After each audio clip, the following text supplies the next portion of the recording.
और आज की पहली कहानी उत्तर प्रदेश के रामपुर जिले की है। ये बात 2024 की है। 10 सितंबर की सुबह रामपुर के सैफनी थाने के एसएचओ महेंद्रपाल सिंह को जानकारी मिली कि जंगल में एक संदिग्ध हालत में शव मिला है। वो तुरंत अपनी टीम के साथ मौके पर पहुंचे और वरिष्ठ अधिकारियों को भी इस मामले की सूचना दी गई। पुलिस ने शव की पहचान कराने की कोशिश शुरू की और साथ ही कुछ अहम सुराग भी जुटाने की प्रक्रिया शुरू हुई। इस बीच आसपास के थानों को भी इस अज्ञात व्यक्ति की जानकारी साझा की गई ताकि किसी की गुमशुदगी की रिपोर्ट से मिलान किया जा सके। जैसे ही आसपास के लोगों को पता चला कि जंगल में एक शव मिला है, वहां काफी भीड़ जमा हो गई।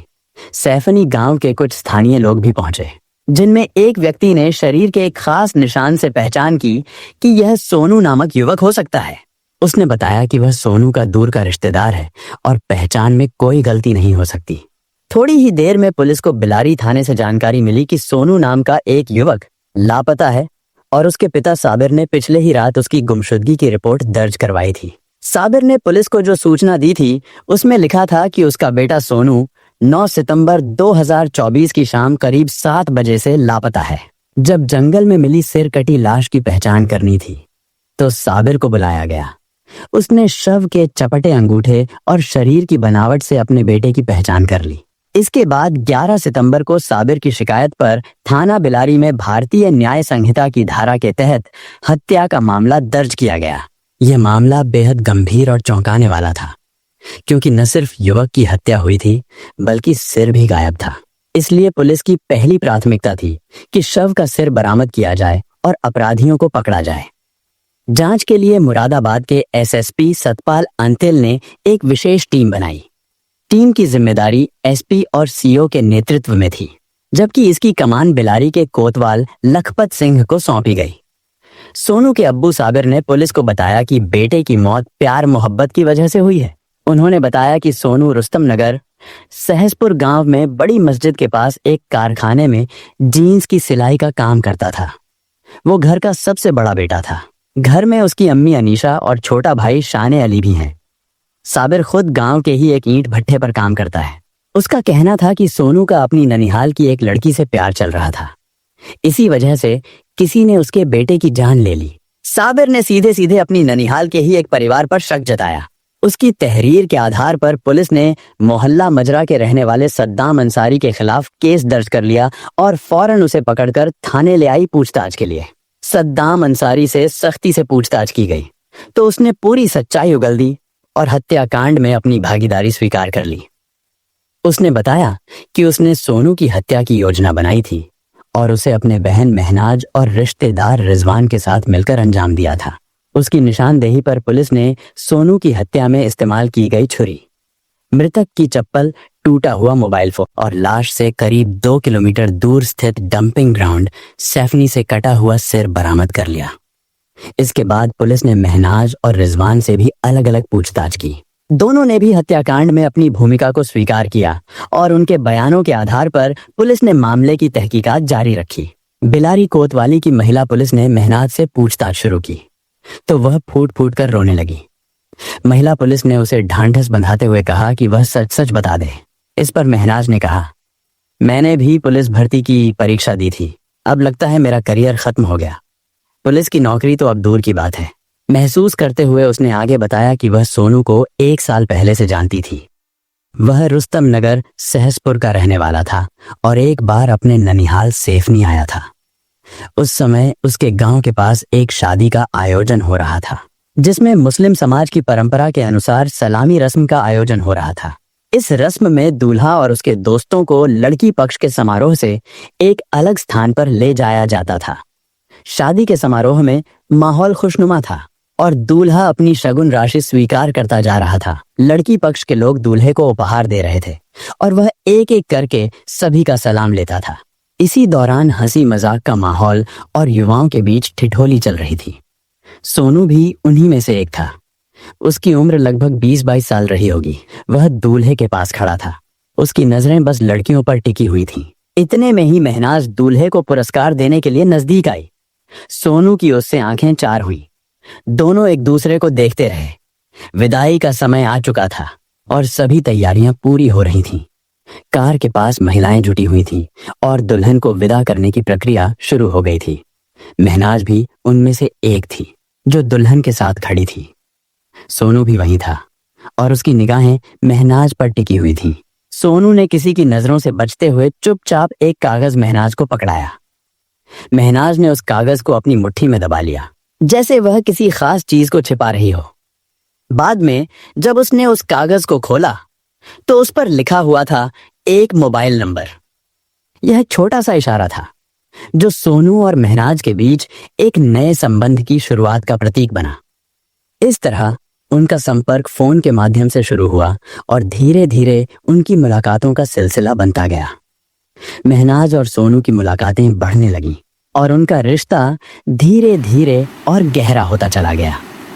महनाज को अपनी पढ़ाई और करियर की बहुत चिंता थी, लेकिन उस समय उसकी जिंदगी में एक नया मोड़ आ चुका था।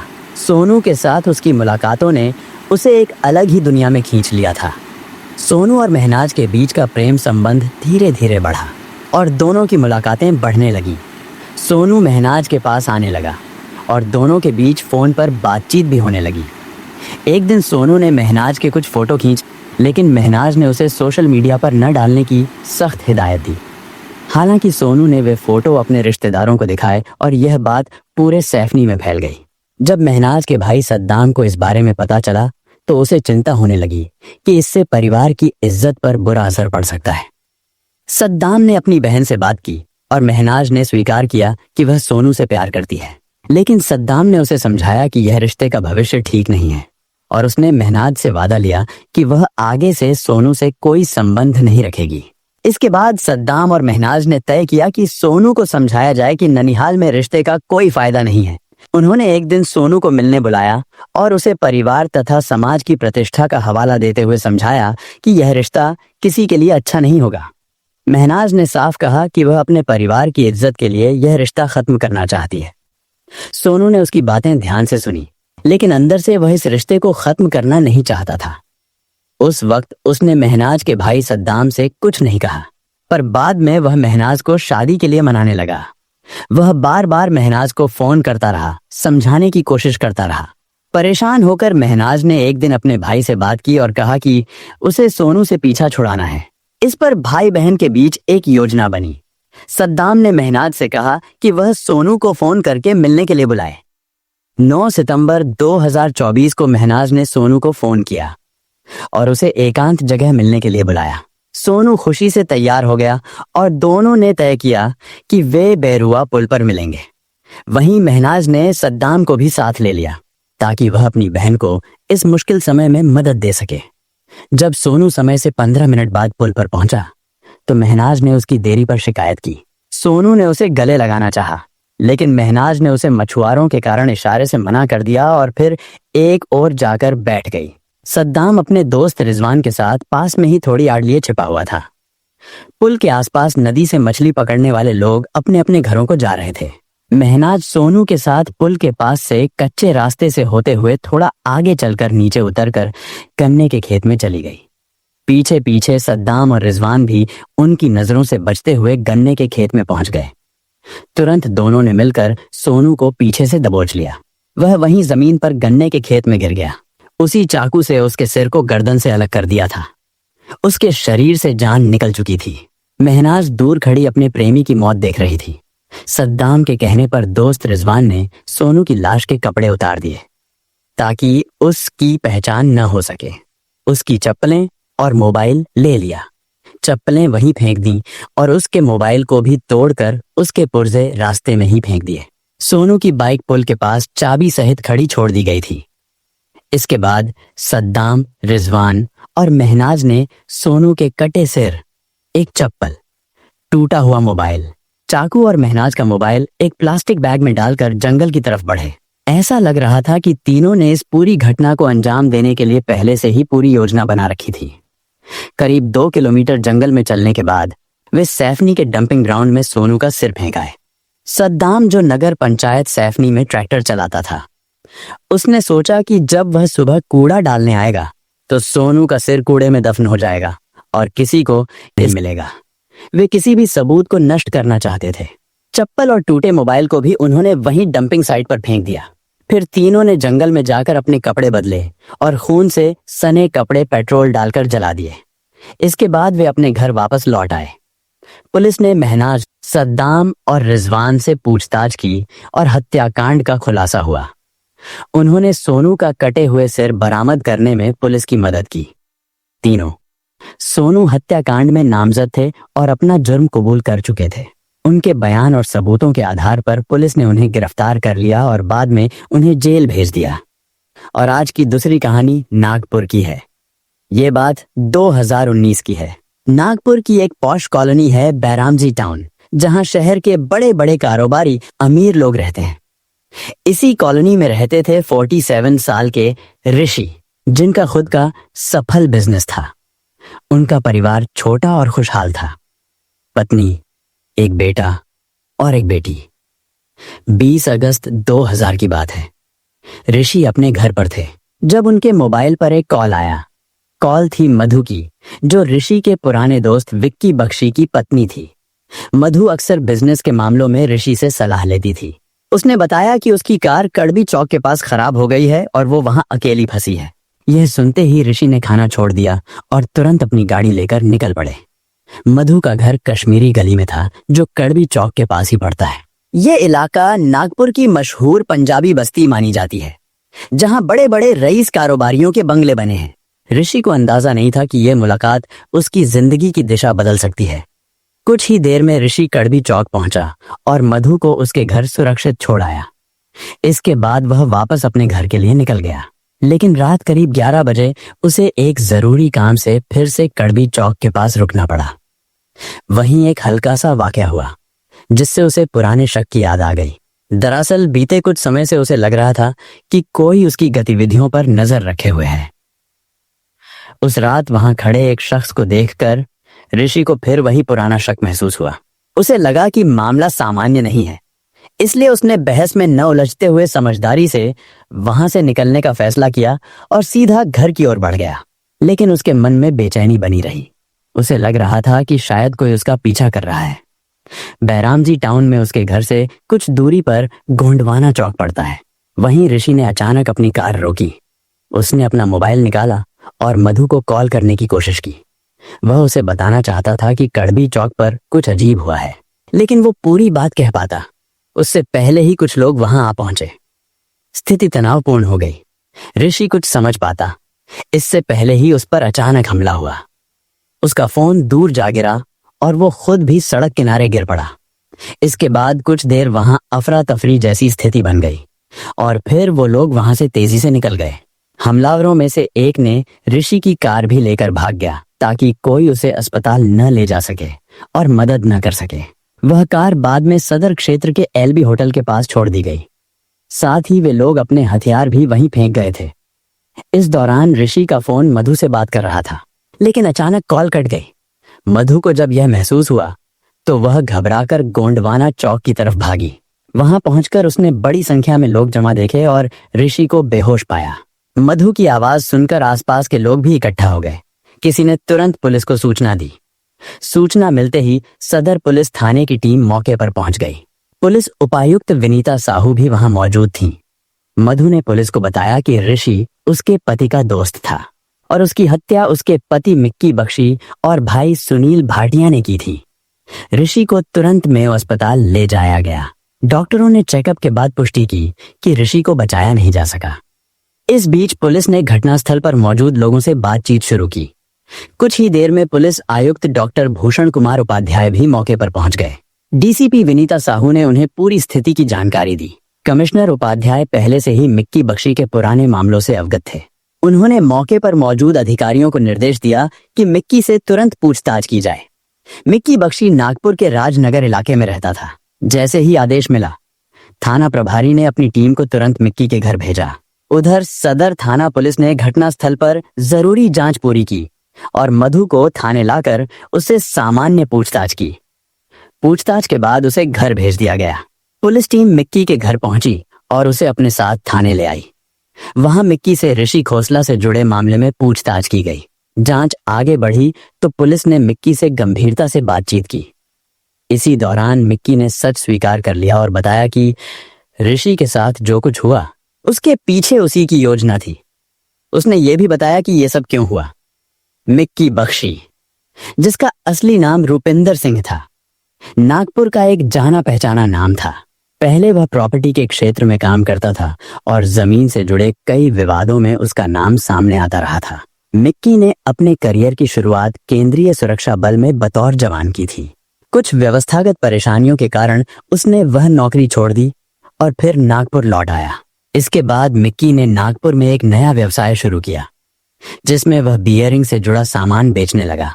समय के साथ उसकी पहचान एक प्रभावशाली व्यक्ति के रूप में बनने लगी और कई युवाओं ने उसे अपना मार्गदर्शक मानना शुरू किया। मिक्की का व्यवहार और उसकी सार्वजनिक छवि ऐसी हो गई थी कि उसकी निजी जिंदगी पर भी असर पड़ने लगा था। कई रिश्ते आए, लेकिन कोई बात बन नहीं पाई। धीरे धीरे उसकी उम्र भी बढ़ने लगी और शादी का मामला टलता चला गया। मिक्की के कुछ खास दोस्तों ने उसके लिए रिश्ता ढूंढने की कोशिश की थी। इनमें ऋषि खोसला और सुनील भाटिया सबसे आगे थे। तीनों ने नागपुर के हिस्लाप कॉलेज में साथ पढ़ाई की थी और दोस्ती भी काफी गहरी थी। ऋषि मिक्की का सिर्फ दोस्त नहीं बल्कि एक विश्वासपात्र भी था, जो कई बार उसके कामों की योजनाएं भी बनाता था और हमेशा उसके साथ खड़ा रहता था। जब मिक्की के रिश्ते की बातें चल रही थीं, तो उसकी छवि को देखकर ज्यादातर लोग हिचकिचा रहे थे। ऐसे में एक दिन ऋषि ने कहा कि उसे फिक्र करने की जरूरत नहीं है, क्योंकि सुनील की बहन मधु जो MBA कर चुकी थी, मिक्की के लिए एक उपयुक्त जीवन साथी साबित हो सकती है। मधु न केवल पढ़ी लिखी थी, बल्कि कारोबार को भी समझती थी। इसके बाद इस रिश्ते को लेकर बातचीत आगे बढ़ी। उस वक्त सुनील भाटिया हत्या के एक मामले में जेल में था और मधु मिक्की से उम्र में 10 साल छोटी थी। इसके बावजूद वह मिक्की से शादी के लिए राजी हो गई। दोनों की शादी बड़ी धूमधाम से हुई, जिसमें कई जानी मानी हस्तियां भी शामिल हुईं। मधु का स्वभाव भी दबंग था। शादी के कुछ ही दिनों बाद उसने मिक्की के कारोबार में दखल देना शुरू कर दिया और सुरक्षा प्रशिक्षण अकादमी की भी जिम्मेदारी संभालने लगी। अब मिक्की ने कारोबार की जिम्मेदारी से थोड़ा आराम लिया और अपनी नई दुनिया बनाने में लग गया। राजनीति में भी उसका दबदबा बढ़ने लगा। एक हत्या के मामले में मिक्की को 3 साल की जेल हुई।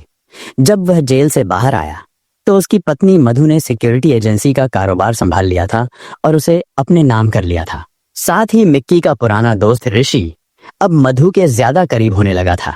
जेल में रहते मिक्की की सेहत में काफी बदलाव आया था। सेहत सुधारने के लिए वह सुबह शाम सदर स्थित जिम जाने लगा था। इस बीच मधु अक्सर ऋषि के साथ घर से बाहर रहती थी। कभी पार्टी में, कभी क्लब में, दोनों साथ देखे जाते थे। पहले मिक्की को लगा कि शादी से पहले की दोस्ती और पारिवारिक रिश्ते की वजह से ये बात सामान्य है, लेकिन जब शक हुआ तो उसने मधु पर पाबंदी लगाने की कोशिश की। मजाक में मिक्की ने कहा कि मधु का ऋषि से इतना चिपकना ठीक नहीं है, लेकिन मधु ने उसकी बात नहीं मानी। एक दिन हालात ऐसे बने कि मधु ने खुद सारी सच्चाई मिक्की के सामने रख दी। मिक्की को पता चला कि उसकी गैर मौजूदगी में ऋषि ही वो शख्स बन गया था जिस पर मधु सबसे ज्यादा भरोसा करती थी। सिर्फ भरोसा ही नहीं, उनके बीच अब ऐसा रिश्ता बन चुका था जो पति पत्नी के रिश्ते से कम नहीं था। मिक्की को ऐसा लगा जैसे किसी ने उसे अंदर से तोड़ दिया हो। मधु और ऋषि ने मिलकर वह सब छीन लिया था, जिसे बनाने में मिक्की ने अपनी पूरी जिंदगी लगा दी थी। अब मधु किसी भी हालत में ऋषि को खोना नहीं चाहती थी। मिक्की ने पहले अपनी पत्नी मधु को बहुत समझाने की कोशिश की, लेकिन वह नहीं मानी। तब उसने आखिरकार मधु के भाई सुनील भाटिया को पूरी सच्चाई बताई। सुनील समाज में एक सम्मानित शख्स था, इसलिए उसने भी अपनी बहन को समझाने की पूरी कोशिश की, लेकिन मधु अब पूरी तरह ऋषि के प्यार में डूब चुकी थी। उसे इस बात की परवाह नहीं थी कि उसके रिश्तों और फैसलों से पति और भाई की इज्जत को कितना नुकसान हो रहा है। वह लगातार ऋषि से मिलती रही। जब सुनील की समझाने की बातों का कोई असर नहीं हुआ तो वह गुस्से में आ गया। उसने न केवल ऋषि को धमकाया, बल्कि ऋषि की पत्नी को भी चेतावनी दी कि या तो अपने पति को समझा ले या फिर अपनी मांग से सिंदूर मिटा दे। मधु और मिक्की के बीच विवाद इतना बढ़ गया कि मधु ने कश्मीरी गली वाला मिक्की का फ्लैट कब्जा कर लिया और वहीं रहकर कारोबार संभालने लगी। मिक्की ने अपनी दौलत, कारोबार और अपने भरोसेमंद लोगों का समर्थन मधु को सौंप दिया था, लेकिन अब वही मधु पूरी तरह से बेलगाम हो चुकी थी। मिक्की दोहरी जिंदगी जी रहा था। एक तरफ अपराध की दुनिया में उसका नाम था, तो दूसरी तरफ समाज के बड़े लोगों से भी उसका गहरा संबंध था। जब मधु ने ऋषि खोसला से रिश्ता तोड़ने से साफ इनकार कर दिया, तो मिक्की और उसका साला सुनील भाटिया ने मिलकर फैसला किया कि अब ऋषि को रास्ते से हटाना ही सही रहेगा। जेल में रहते हुए मिक्की की मुलाकात एक खतरनाक अपराधी गिरीश दासरवार से हुई थी। मिक्की ने ऋषि को मारने की जिम्मेदारी गिरीश को दी और बदले में उसे एक व्यापार में साझेदारी का लालच दिया। गिरीश ने अपने साथियों राहुल, बब्बन, कुणाल, चाइना, आरिफ और अजीज पांग्या के साथ मिलकर योजना बनाई। फिर 20 अगस्त 2019 को गोंडवाना चौक पर उन्होंने ऋषि की हत्या कर दी। हत्या के बाद मिक्की और गिरीश दोनों को पुलिस ने गिरफ्तार कर लिया। गिरीश ने अपना जुर्म भी स्वीकार कर लिया। पुलिस ने दोनों को कोर्ट में पेश कर रिमांड की मांग की, जिसे कोर्ट ने 25 अगस्त तक मंजूर कर लिया। इसके 3 दिन बाद बाकी आरोपी भी एक धार्मिक स्थल की छत से पकड़े गए। इन सब के खिलाफ पहले से ही कई संगीन मामले दर्ज थे। पुलिस ने पूरी मेहनत से कार्रवाई की और आरोपियों को जेल भेज दिया।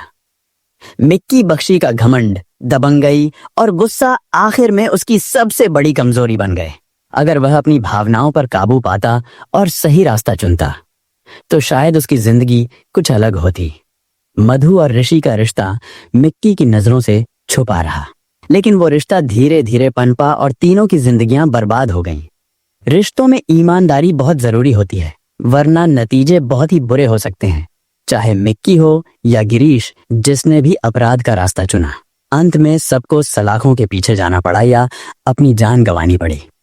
अपराध से कभी स्थायी समाधान नहीं मिलता, बस दुख और पछतावा हाथ आता है। मिक्की और सुनील ने बदले की आग में इंसानियत खो दी।